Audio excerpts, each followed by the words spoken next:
Aujourd'hui, l'approche territoriale du développement en 2013, c'est quelque chose que l'on a l'impression de manipuler assez facilement. Mais dans les années 80, j'arrivais juste, moi j'étais un peu plus jeune, c'était quelque chose qui était, je dirais, presque tabou, il ne fallait pas en parler. Voilà, c'était quelque chose qui n'avait pas de sens. En fait, c'était ceux qui s'amusaient. Et on le voit, la formation du développement, c'est un vrai paradoxe, parce que nos activités nous amènent à bouger, ici et ailleurs. Quand on part de l'expérience de formation de développement, tout le monde nous dit « mais c'est vraiment un processus qu'il nous faut ». Et quand on regarde les territoires, il y a bien... Ils sont demandeurs. Voilà, ils sont demandeurs, mais il y a bien que la région et le massif des Pyrénées qui s'est équipé et qui s'est doté. L'ISTIA a fait le choix de positionner son pôle de valorisation autour du tourisme, de l'alimentation et du développement durable, et c'est donc tout naturellement rapproché de la DEFO qui, depuis plus de 30 ans, travaille pour le développement durable des territoires.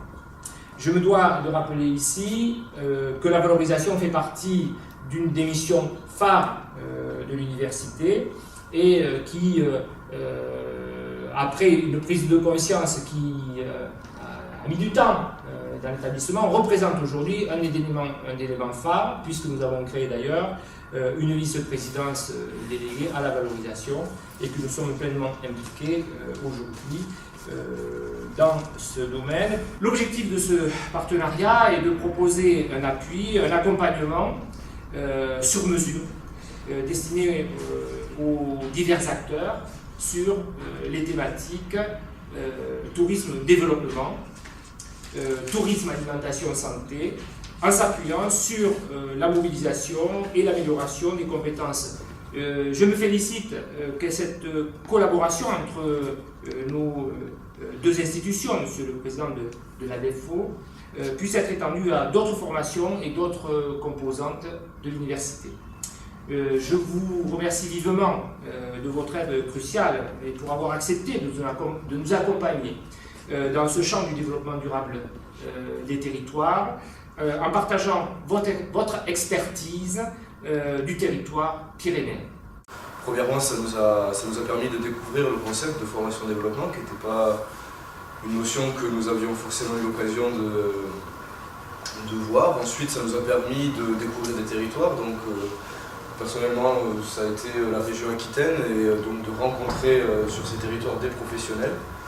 Et donc, c'est toujours une expérience enrichissante, des professionnels du tourisme, des professionnels du développement, ce qui est toujours bénéfique quand on est étudiant. Et puis enfin, le dernier rapport, ça a été la réflexion et toute la méthodologie qui a été menée sur ce travail, puisque c'était un travail de longue haleine qui nous a pris du temps et de l'énergie, mais qui nous a permis de voir comment on arrivait à ce genre de réflexion, et donc ça a été très enrichissant tant sur la réflexion que sur l'outil en lui-même que nous avons restitué il y a une dizaine de jours de ça, je crois.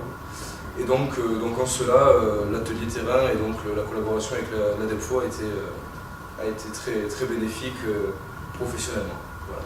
Nous ne sommes pas en train de manipuler un gadget qui, pour faire parler, pour faire rêver, mais un outil au service du développement territorial du pays et des territoires de ce pays, qui sans cela sont voués à une urbanisation, à une mondialisation, j'ai failli dire même davantage. Et c'est la raison pour laquelle j'attends beaucoup de ce partenariat avec l'université et de son expertise scientifique aussi. Parce que même si je pense que en se donnant bonne conscience, on peut avoir conscience que depuis 30 ans, avec un certain nombre d'efforts, avec un certain nombre de personnels de qualité qui se donnent du mal, ben, il peut y avoir aussi, comment dirais-je, besoin de se remettre en question, de connaître une expertise, d'avoir des audits, comme nous en avons eu déjà, mais je reconnais que cette affaire d'action, de formation avec l'université nous intéresse au plus haut point.